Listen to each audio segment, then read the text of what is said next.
Honestly, I've forgotten. Let's start over. I'm the other Socio. I review movies and other things from the perspective of sociology. Before we continue, I should probably clarify what that actually is.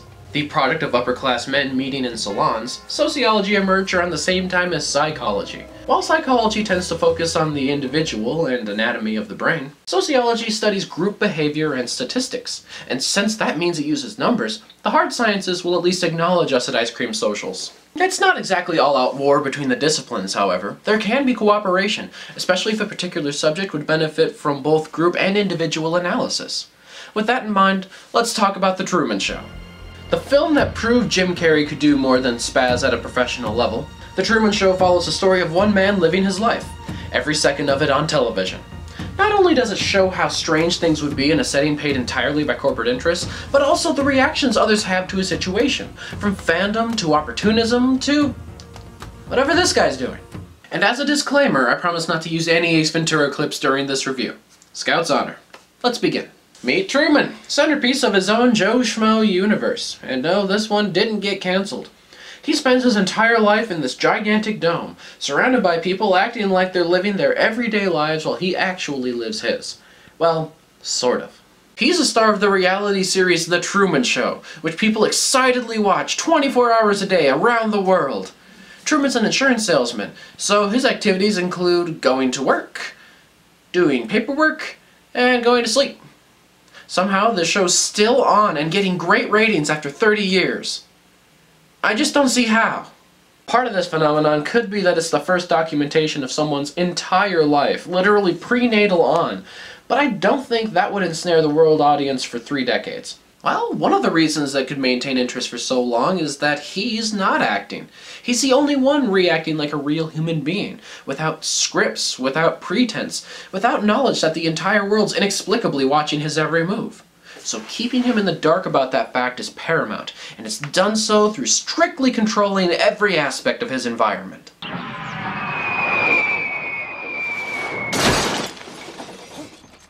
Just another day in paradise with sky shrapnel aplenty.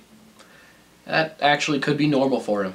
Since he's grown up in this highly regulated situation, any odd occurrence in our mind could be daily happenstance in his. Maybe the cameras aren't as subtle as they imply. He's just gotten used to lenses everywhere. His idea of normal could be a scenario that would weird out anyone else. Anywhere? Can I help you? Just keep doing what you're doing. I was just going to the bathroom. I'm well aware. Move along. Okay. Please don't stare at the camera. Don't look it. His perfect world is thrown for a loop when he sees his dead father dressed as a homeless guy on the street, which begins the shattering of this elaborate illusion.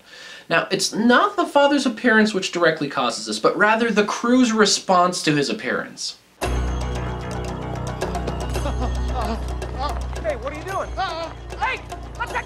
Oh, stop! Get out of the way! No amount of conditioning can overcome how strange that moment felt, due in part to how the two actors completely dropped character to do it. Real people, even in times of extreme and sudden action, still keep certain characteristics. A woman walking her dog, for instance, would never completely abandon that dog to force a homeless guy onto a bus. And that's a key thing that could have maintained the illusion just a little longer, if instead of hiring actors to fill a role, they just hired real people to live it. Because the difference between doing an action and living a character is vast. So vast, I need some help elaborating. Let's see what we got here. Psycho! You're playing a Scion. No surprise there. Splatter effect. Dwarf and Barbarian. Why am I not surprised? Fura. Undecided. Just roll a drow, sweetie. Trust me, it'll work. Sup, DM? And here comes the Bard. Oh, we're playing Pathfinder? Yeah, so tune those strings and warm up those pipes of yours, because our good old-fashioned cleric's off it as a recording audition, so we're going to need Inspire Courage right away. No, maybe afterward. I was wondering, can you outline the difference between someone fulfilling a role and someone playing a character? Oh boy! Where do I begin? Fulfilling the role is the fighter, who hits stuff because he's a fighter. Playing a character is a fighter that's battling the hordes of orcs, led by the man who's slain his entire family, tears streaming down his face as he summons a feral roar of anger and anguish. Same action, completely different feeling. It's never about the action.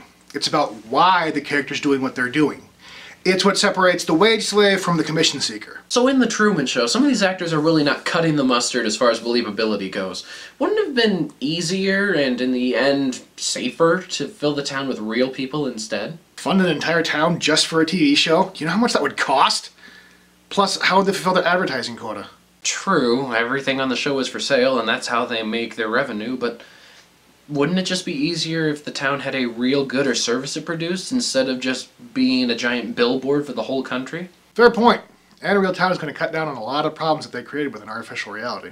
However, total separation could cause those aware of their isolation to develop cabin fever. That's true. On a related note, would Truman ever really adjust to the way that the real world works? He could be thrown for a loop when the friendly-looking old guys no longer pinned him against a poster every day. But was he socialized in a way that would cause him to just accept anything thrown his way? Another thing, how come the spotlight or anything don't bother him more, yo? Ah, good point, good point. Wait a minute, I thought you were at an audition! Oh, darn it, yo, I got to go pretty up! The professor brings up a good point, though. His entire world is shaped to embody Murphy's Law. Everything happens to him for a reason that is undefined, except to the entire creator situation. Which does create a problem with unexpected behavior.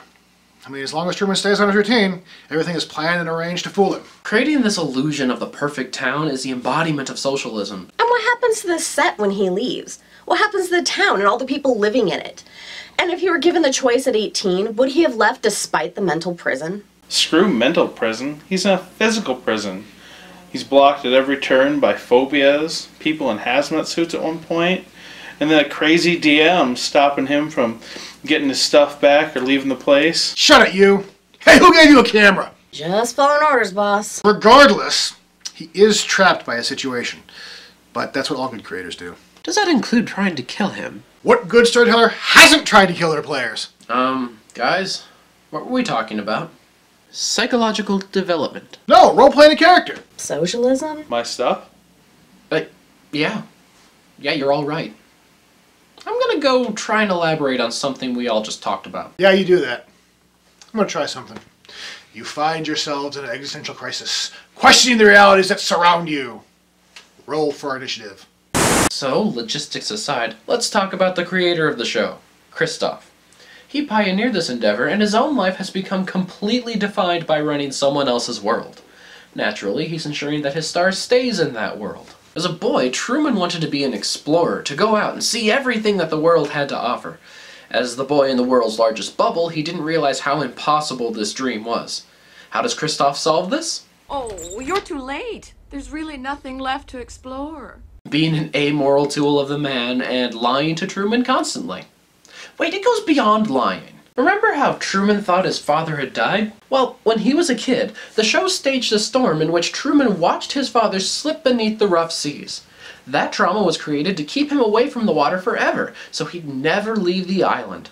If the Nazis had had time to plan long term, this is the kind of thing they would do. Oh, but it's all for the sake of maintaining the facade, making sure the main character doesn't break character.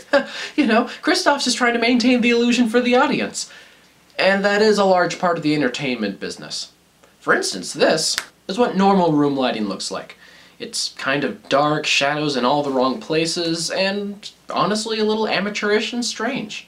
However, when I turn on 4 500-watt lights, it looks nice and normal. So the creator was just adjusting Truman's psychological damage to match the set he had. Wait, that's still deplorable. When Truman does try to escape, all roads are blocked simultaneously, like the cars are practicing for synchronized swimming. Seriously, Toto's ripped down the curtain now. May as well just have a camera person follow him around. What? Oh, it's like the audition, yo! Don't look at the camera. Hey, camera, there you! Yo, back this guy at you! I need some backup, yo! I got an audition! What? We're doing the audition, yo! No, you can't look at the camera, because that way it's going to like break the illusion of the wall into what? Oh, it is? Yeah, you got to look at the ceiling. Okay. What? I keep forgetting this lyrics. All right. No. What? Just beatbox, yo.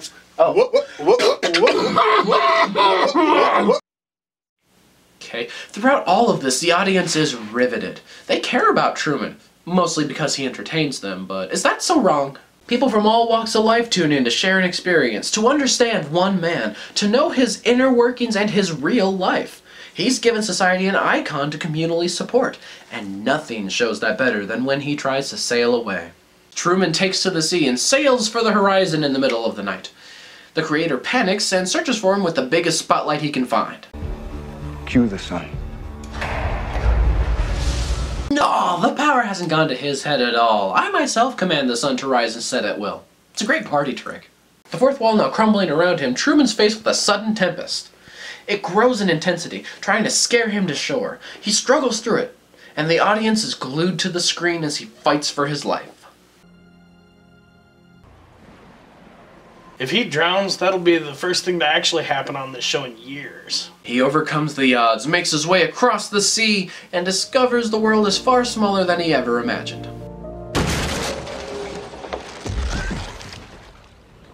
Thank God he didn't take a speedboat. It would have been a tragedy. The creator speaks to him from the moon, but does not sway him. Pleading for a prisoner to stay in his cage would be kind of a hard sell. Truman takes his final bow, and everyone around the world rejoices that their DVRs can once again be free. This film came out a few years before reality television exploded, and it critiques the whole genre really well. Truman, he never lived his own life. He unintentionally lived by the script someone planned for him years in advance. Even though his own choices were there, backstage measures were taken to ensure he'd always end up on a certain path at all times. Minus the impossible dome, this is reality television today. Real reality? Kinda dull. Hyper-reality, as scripted by writers and acted by amateurs, is infinitely more engaging.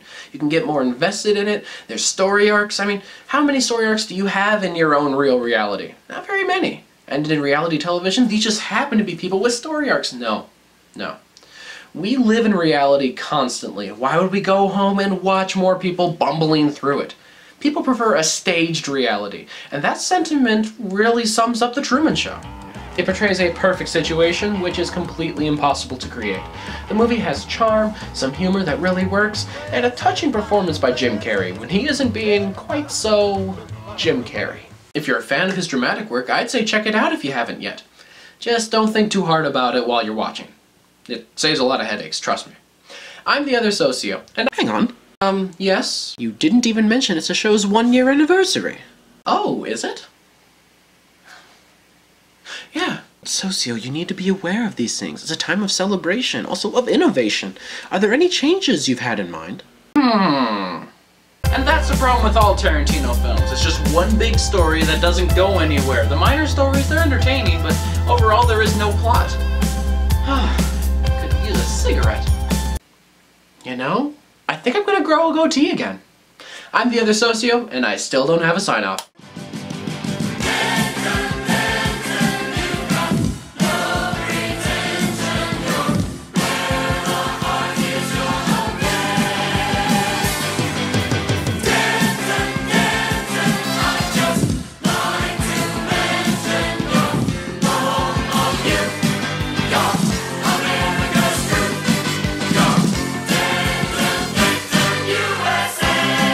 So everyone's in this episode except for your lone feminist. Typical dangler.